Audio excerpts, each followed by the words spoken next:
Welcome back for our next video lecture of chemical thermodynamics. हमारा enthalpies का जो concept है उसी को कंटिन्यू कर रहे हैं। लास्ट वीडियो लेक्चर में हमने पढ़ा था एंथैल्पीज़ इन फिज़िकल ट्रांसफॉर्मेशन। आज हम केमिकल रिएक्शंस में जो एंथैल्पीज़ चेंज होती हैं उनके बारे में पढ़ेंगे। तो दैट इज़ कॉल्ड थर्मोकेमिस्ट्री, मतलब वही जो केमिस्ट्री है जिसमें थर्म वही heat contain, that is enthalpy. Enthalpy का चेंजेस जो केमिस्ट्री में केमिकल रिएक्शन में हो रहा है उसके बारे में पढ़ना है। The study of enthalpy changes in chemical reaction is called thermochemistry। जो chemical reactions में जो changes होते हैं enthalpies के उसकी study करना कहलाता है thermochemistry। और तो आज के content से हमारे enthalpy of chemical reaction, exothermic and endothermic reaction, standard enthalpy of reaction, thermochemical equation, standard enthalpy of formation, standard enthalpy of combustion, तो एंड बॉन्ड एंथैल्पी, ये सारे जो टॉपिक्स हैं सेम टॉपिक्स हैं, सिर्फ जो केमिकल रिएक्शंस हो रही हैं उसके टाइम पर जो चेंजेस हो रहे हैं हीट कंटेंट्स के, हीट के जो चेंजेस हैं तो उस टाइम पर उसको पर्टिकुलर कहा गया है इन टर्म्स ऑफ एंथैल्पी। देखिए केमिस्ट्री में सबसे पहले है एंथैल्पी ऑफ केमिकल रिएक्शन, वही जो केमिकल रिएक्शन हो रही है उस टाइम पर जो एनर्जी के चेंजेस हो रहे हैं, मतलब वहाँ पे हमको डिफरेंस निकालना है कि difference between the enthalpies of reactant and product. The enthalpy of chemical reaction is the difference between the sum of enthalpy of product and that of the reactant। मतलब change in enthalpy, अब आपको पता है कि जब हम change in enthalpy लिखते हैं तो del H is equals to H2 minus H1, मतलब final state minus initial state। तो final state क्या है? product। initial state क्या है? reactant। तो product minus reactant। और हर एक सब्सटेंस जो हम लिखते हैं जो रिएक्टेंट में टेक पार्ट करते हैं और प्रोडक्ट में कन्वर्ट होते हैं तो उनकी हमको डेफिनाइट फिजिकल स्टेट भी लिखना होता है, मतलब सॉलिड है, लिक्विड है या गैस है, उसको भी इंडिकेट करना है। And in the amounts, moles, और वो कितने मोल की है, 1 मोल 2 मोल, कितना उसका अमाउंट है वो भी वहाँ रिप्रेजेंट करना है by the coefficient in the balanced equation. और ये इक्वेशन कैसी है?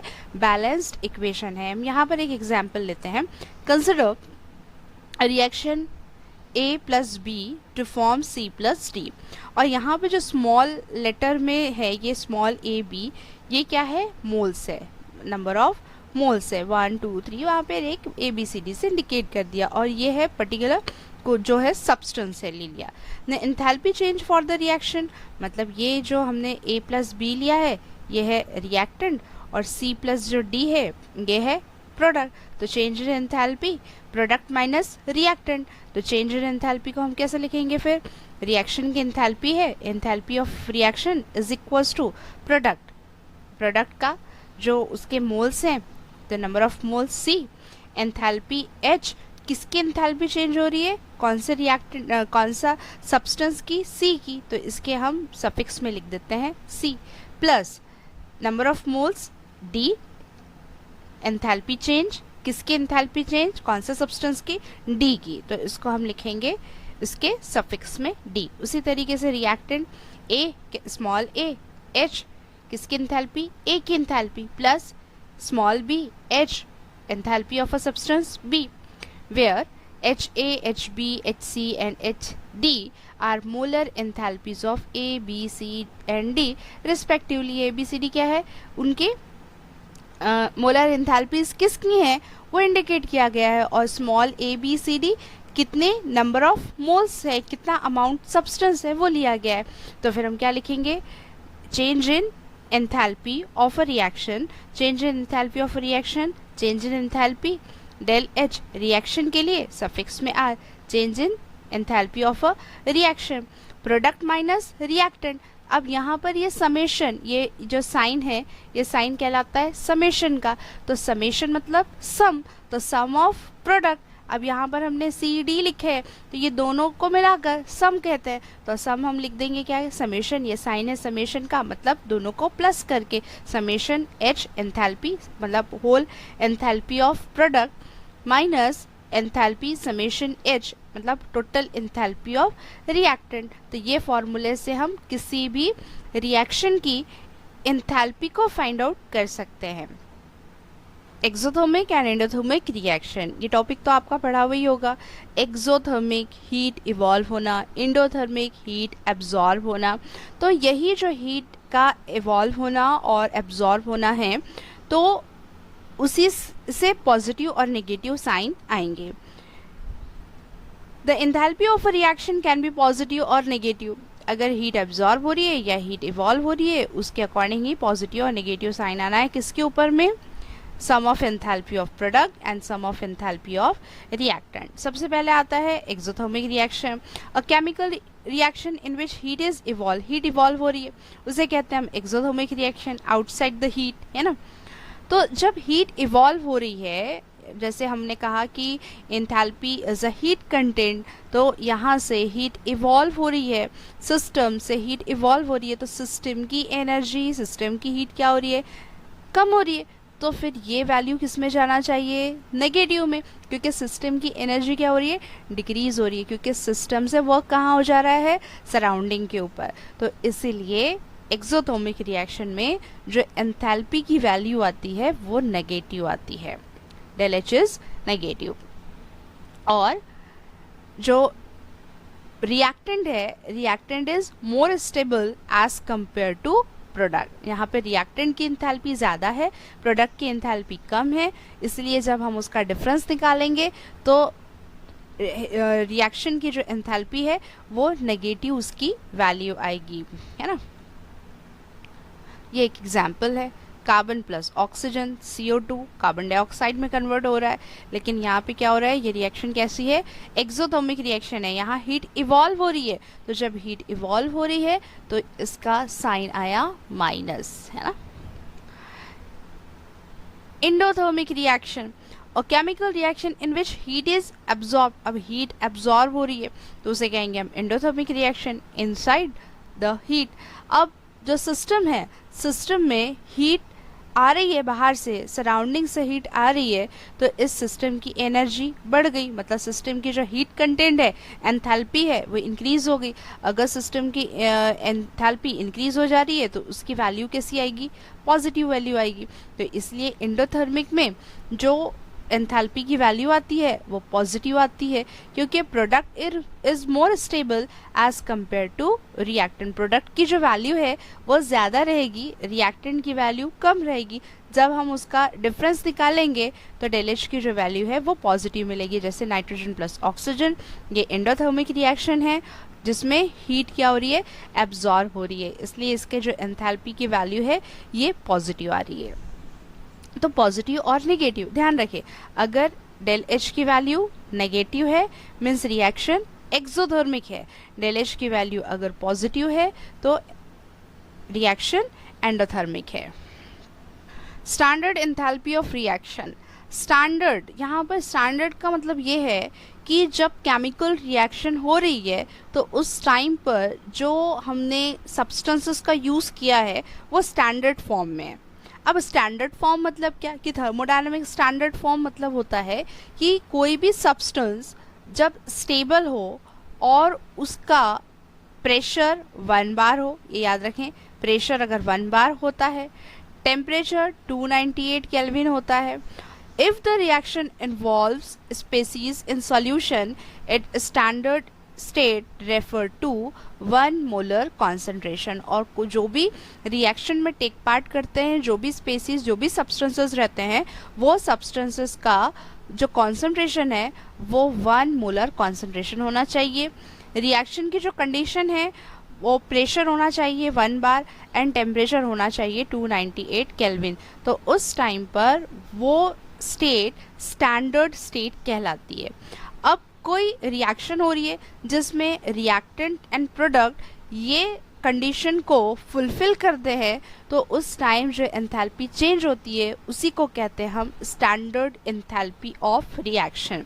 देखिए, the standard enthalpy of a reaction is the enthalpy of a reaction when the reactants and products are their standard state. जो रिएक्शन हो रही है उसमें रिएक्टेंट एंड प्रोडक्ट अगर स्टैंडर्ड स्टेट में है तो उस टाइम पर चेंज होने वाली एंथैल्पी को कहते हैं हम स्टैंडर्ड एंथैल्पी ऑफ रिएक्शन, और उसको डिनोट करते हैं। एंथैल्पी ऑफ रिएक्शन तो सेम वही है, डेल्टा एच और आर रिएक्शन की एंथैल्पी के लिए आर, और स्टैंडर्ड स्टेट के लिए ये छोटा सा ऊपर आपको जीरो नज़र आ रहा है तो इससे इंडिकेट करते हैं, मतलब ये होगी एंथैल्पी चेंज इन रिएक्शन किसके लिए, रिएक्शन की, और स्टैंडर्ड स्टेट में है उसको मेंशन करने के लिए हम ये छोटा सा जीरो लगाते हैं, तो इसको हम नॉट भी कहते हैं या जीरो भी कह सकते हैं इस तरीके से। Thermochemical equation, thermochemical equation means आप सिंपल इसमें याद रखो, it is a balanced equation. Balance equation means जिसमें नंबर ऑफ आइटम्स सेम होते हैं रिएक्टेंट में और प्रोडक्ट में, वो कहलाती है बैलेंस इक्वेशन। अब यहाँ बैलेंस इक्वेशन में और कंडीशन ये है कि उसके फिजिकल स्टेट्स भी पता होना चाहिए, वहाँ पर मेंशन होना चाहिए एंथैल्पीज राइट साइड में वगैरह, जो गाइडलाइंस है वो साथ ही साथ में यहाँ पर लिखना ज़रूरी होता है। The thermochemical equation is a balanced chemical equation, simple याद रखें, it is a balanced chemical equation along with the corresponding heat of reaction। जो reaction में heat changes हो रही है, exothermic reaction है तो negative sign, endothermic reaction है तो positive sign, वो भी indicate करना ज़रूरी है। and physical state of all product and reactant are mention, जो रिएक्टेंट और प्रोडक्ट की जो फिजिकल स्टेट है मीन सॉलिड लिक्विड गैस, ये भी इंडिकेट करना ज़रूरी है। जैसे कि यहाँ एग्जांपल है CH4 गैस स्टेट में है तो गैस है, यहाँ पे O2 गैस है, फिर यहाँ पे भी ये CO2 गैसेस फॉर्म में है और H2O लिक्विड फॉर्म में, तो ये हर एक रिएक्टेंट और प्रोडक्ट के बाद में मेंशन होना चाहिए कि उसकी फिजिकल स्टेट क्या है, और ये जो रिएक्शन हो रही है ये रिएक्शन के टाइम पे जो एनर्जी चेंज हो रही है तो उसको आप एक्सट्रीम राइट हैंड साइड में लिखेंगे, ये राइट साइड है, ये राइट साइड में एंथैल्पी का जो चेंजेस हो रहा है वो लिखेंगे विथ साइन, ये साइन से, ये साइन इंडिकेट करता है, नेगेटिव साइन है, एक्सोथर्मिक रिएक्शन है, मतलब ये रिएक्शन में हीट इवॉल्व हो रही है, अगर पॉजिटिव साइन आता है तो हीट एब्जॉर्ब होती है, तो ये विथ साइन यहाँ मेंशन करना ज़रूरी है at the right side. Standard enthalpy of formation, अब फॉर्मेशन मतलब कोई सब्सटेंस फॉर्म हो रहा है और उसकी स्टेट कैसी है, स्टैंडर्ड स्टेट है, मतलब जो सब्सटेंस फॉर्म हो रहा है उसमें जो रिएक्टेंट है, जो रिएक्टेंट टेक पार्ट कर रहे हैं प्रोडक्ट को फॉर्म करने के लिए, वो रिएक्टेंट स्टैंडर्ड स्टेट में होना चाहिए। अगर वो स्टैंडर्ड स्टेट में है तो प्योर सब्सटेंस को फॉर्म करेगा। It is change in enthalpy when 1 mole of pure substance is form क्या करना है हमको, प्योर सब्सटेंस, लेकिन वो कब फॉर्म हो रहा है, from its elements in their standard state. अगर एलिमेंट स्टैंडर्ड स्टेट में है, अब स्टैंडर्ड स्टेट की कंडीशन पता है आपको कि उसका जो कॉन्सेंट्रेशन है किसी भी रिएक्टेंट का, किसी भी सब्सटेंस का, वो 1 मोलर है, टेम्परेचर है 298 केल्विन एंड प्रेशर है 1 bar. It is denoted by change in enthalpy, standard change in enthalpy for formation, ये हो गया चेंज इन एंथैल्पी स्टैंडर्ड के लिए, यहाँ हमने एक छोटा सा ज़ीरो लिख दिए, और फॉर्मेशन है उसका सिर्फ फर्स्ट लेटर लिखिए F, तो स्टैंडर्ड एंथैल्पी ऑफ फॉर्मेशन। यहाँ एक एग्जांपल ले रहे हैं हम, कार्बन जो प्योरेस्ट फॉर्म में लेना है हमको, यहाँ पे है इसका फिजिकल स्टेट है ग्रेफाइट प्लस 2H2, ये गैसियस फॉर्म में है थर्मोकेमिस्ट्री में जो इक्वेशन लिख रहे हैं हम, तो इस तरीके से बैलेंस्ड इक्वेशन, दोनों आपस में टेक पार्ट करते हैं और फॉर्म करते हैं प्रोडक्ट CH4 गैसियस में, और इस टाइम पे जो एंथैल्पी चेंज हो रही है वो है माइनस में। अब माइनस में है क्योंकि यहाँ पर आपको समझ जाना चाहिए क्योंकि एक्सोथर्मिक रिएक्शन है, और डायरेक्टली हम लिख सकते हैं फॉर्मेशन की enthalpy CH4 minus 74.8 kilo joule mole inverse, और उसी के साथ में हम एक यहाँ पर फॉर्मूला लिखने वाले हैं कि जिससे हम स्टैंडर्ड रिएक्शन की एंथैल्पी कैलकुलेट कर सकते हैं। वही change in enthalpy product minus reactant, तो सम मतलब टोटल करना है। पूरा जो प्रोडक्ट में जितने सब्सटेंसेस पार्ट में फॉर्म हो रहे हैं तो उसका पूरा सम कर लेंगे, और रिएक्टेंट में जितने रिएक्टेंट्स हैं वो रिएक्टेंट की एंथैल्पी को सम कर लेंगे, तो फॉर्मेशन की एंथैल्पी मिल जाएगी। तो enthalpy of formation product minus reactant. Standard enthalpy of combustion. अब यहाँ पे कंबशन मतलब जो हम किसी सब्सटेंस को बर्न करते हैं, जलाते हैं, तो कोई भी सब्सटेंस बर्न जब होगा जब उसको ऑक्सीजन मिलेगा, मतलब वो ऑक्सीजन की हेल्प से ही रिएक्शन हो रही है, means oxidation reaction. It is enthalpy change when 1 mole of a substance, कोई भी ले सकते हैं हम एलिमेंट और compound, in its standard state. अब स्टैंडर्ड स्टेट की है इसलिए कंडीशन स्टैंडर्ड स्टेट वाली, वही 1 बार प्रेशर और टेम्परेचर 298 केल्विन, और जो सब्सटेंसेस टेक पार्ट करेंगे उनका कॉन्सेंट्रेशन होना चाहिए 1 मोलर, और वो कम्प्लीटली बर्न हो रहे हैं इन एक्सेस ऑफ ऑक्सीजन, और बर्न होने के लिए ऑक्सीजन चाहिए, एक्सेस ऑफ ऑक्सीजन जिसे हम ऑक्सीडेशन कहते हैं। It is denoted by delta C combustion के लिए लिखा है, एच एंथैल्पी और स्टैंडर्ड के लिए 0। जैसे यहाँ पे एग्जाम्पल है carbon plus oxygen to form carbon dioxide, इसको कंबशन की एंथैल्पी लग रही है, मतलब यहाँ से जो रिएक्शन हो रही है हीट को इवॉल्व कर रही है, इसलिए यहाँ पर नेगेटिव साइन आया, negative minus 395.4 kilo joule. It is always negative since heat is evolve in complete combustion, और इसकी वैल्यू हमेशा नेगेटिव ही आएगी, क्योंकि जब कोई चीज़ बर्न हो रही है तो हीट इवॉल्व हो रही है, तो हीट इवॉल्व हो रही है मतलब कौन सी रिएक्शन हो रही है, exothermic reaction.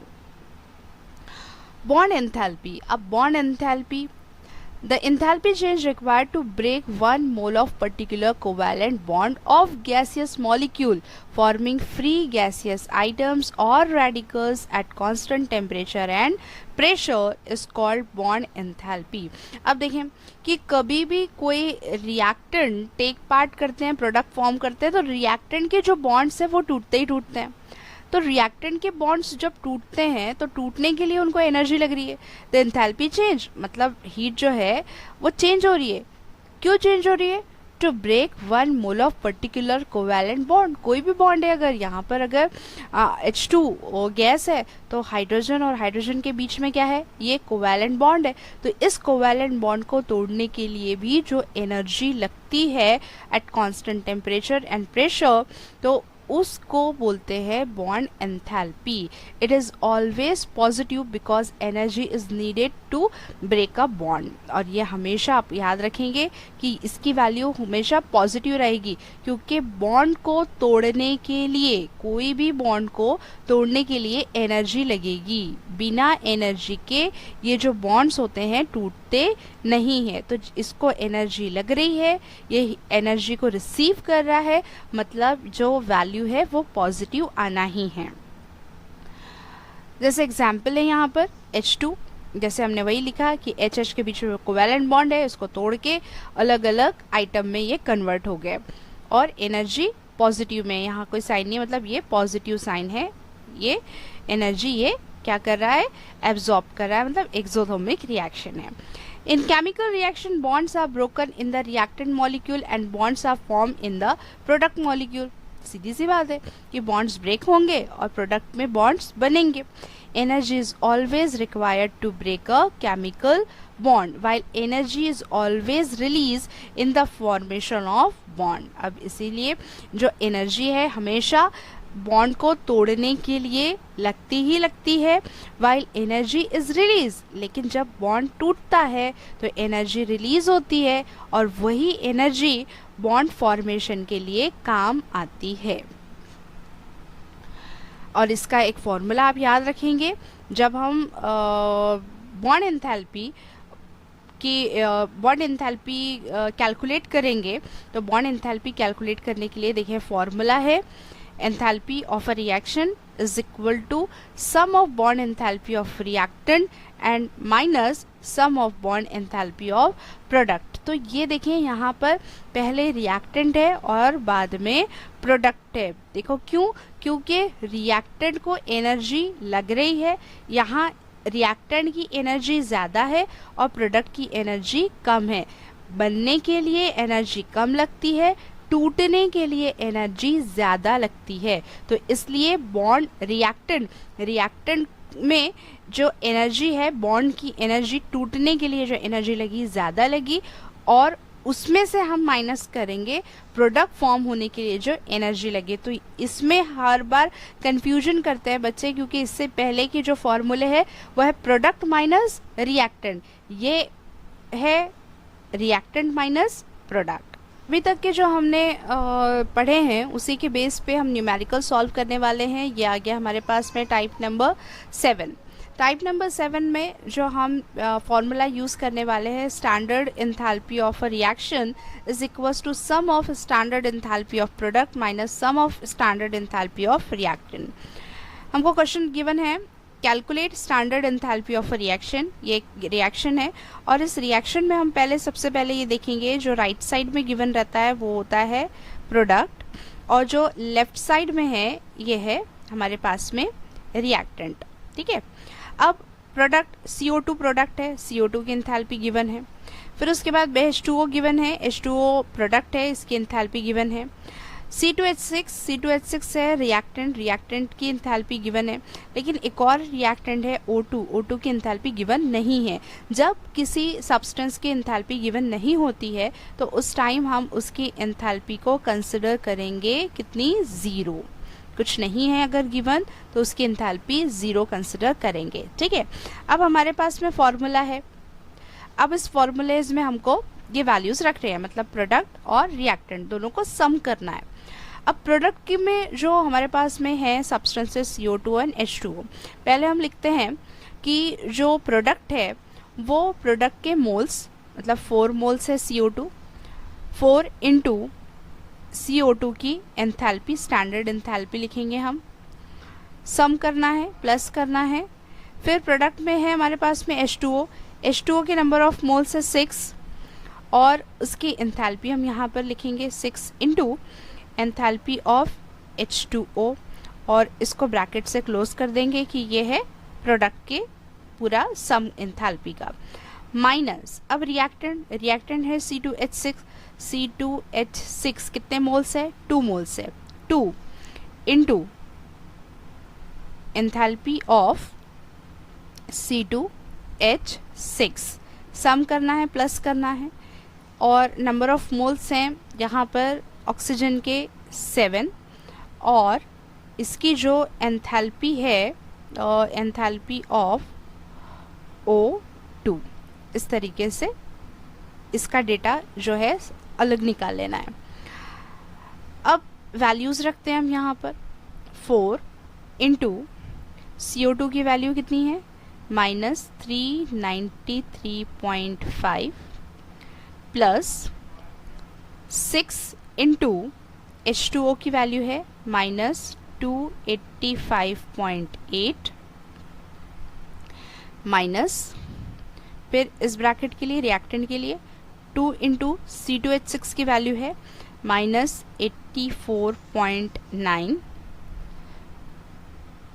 Plus 7 into O2 की वैल्यू तो 0 है, तो 7 इंटू 0 आएगा तो आंसर 0। ज़बरदस्ती स्टेप बढ़ा के मतलब नहीं है, 0 लिख लेते हैं directly, is equals to 4 into, ये पहले इन दोनों का प्लस करेंगे, मल्टीप्लाई करेंगे, मल्टीप्लाई करके आंसर आएगा -1574, फिर प्लस माइनस माइनस, ये दोनों की मल्टीप्लाई होगी तो आंसर आएगा 1714.8, फिर माइनस प्लस, ये हो जाएगा प्लस, फिर 2 इंटू ये इससे मल्टीप्लाई होगा तो आएगा 169.8 इज इक्वल्स टू, अब देखें ये क्या हो रहा है, माइनस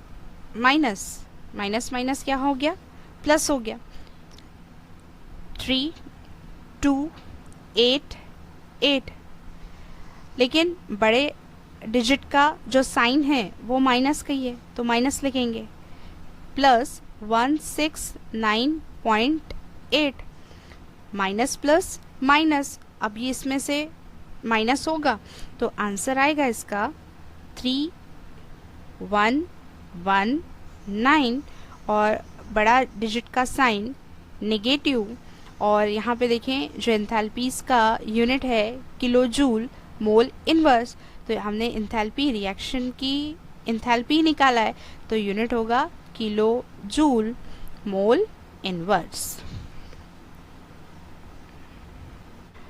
नेक्स्ट क्वेश्चन है हमारा, estimate the standard enthalpy of combustion of CH4। CH4 का कंबशन हो रहा है, मतलब बर्न हो रहा है, और बर्न किसकी वजह से होगा, ऑक्सीजन की हेल्प से होगा। तो CH4 प्लस O2 और क्या फॉर्म करेगा, प्रोडक्ट। इसकी हमको पहले एक बैलेंस्ड इक्वेशन लिखना पड़ेगा, तो वो बैलेंस्ड इक्वेशन पहले हम लिखेंगे। ये है उसकी balance equation, CH4 plus twice O2 to form CO2 plus H2O। और ये कंबशन रिएक्शन में जो एंथैल्पी चेंज हो रही है उसका हमको आंसर फाइंड आउट करना है। तो इसके लिए हमको जो गिवन है एंथैल्पीज देखें, CH4 की एंथैल्पी गिवन है, कितनी है, -74.8, ये आप अलग से अच्छे से लिखना है। फिर CO2 की एंथैल्पी है, CO2 की एंथैल्पी है -393.5। फिर है H2O, वाटर की एंथैल्पी है -285.8। फिर यहाँ पर ऑक्सीजन की नहीं है, और नहीं है तो हम क्या कंसिडर करेंगे, 0। अब हमारे पास फॉर्मूला है, enthalpy of a reaction is equal to sum of standard enthalpy of product minus sum of standard enthalpy of reactant. अब प्रोडक्ट में क्या क्या चीज़ें हैं, CO2 and H2O, number of moles लिखेंगे 1 इंटू एंथैल्पी ऑफ CO2, सम मतलब plus करना है, नंबर ऑफ मोल्स H2O के 2 इंटू एंथैल्पी ऑफ H2O, ये हो गया प्रोडक्ट, माइनस अब क्या है, reactant, enthalpies of reactant. Reactant में CH4 कितने मोल से, कुछ नहीं है, मतलब 1 है, 1 into enthalpy of CH4 plus number of moles O2 के 2 इंटू एंथैल्पी ऑफ O2। अब इसमें वैल्यूज़ रखते हैं, 1 इंटू CO2 की वैल्यू कितनी है, -393.5 प्लस 2 इंटू H2O की वैल्यू है -285.8, ये हो गया प्रोडक्ट, माइनस रिएक्टेंट है 1 इंटू CH4 की वैल्यू है -74.8 प्लस 2 इंटू O2 की वैल्यू तो 0 है, तो 2 इंटू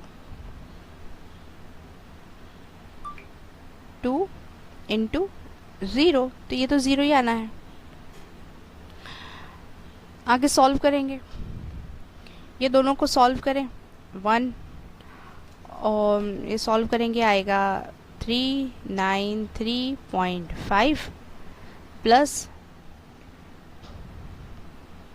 प्लस माइनस आना चाहिए यहाँ पे है माइनस का साइन, माइनस दोनों को मल्टीप्लाई करके 571.6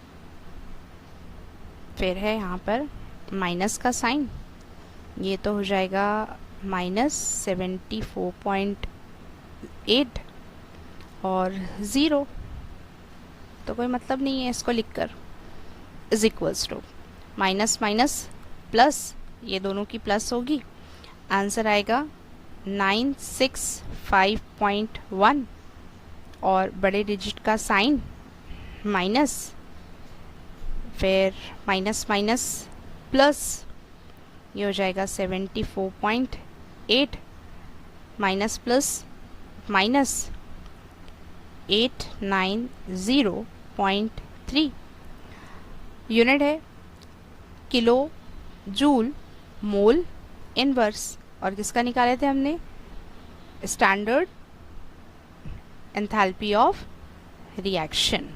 तो इस तरीके से हमको कैलकुलेट करना है।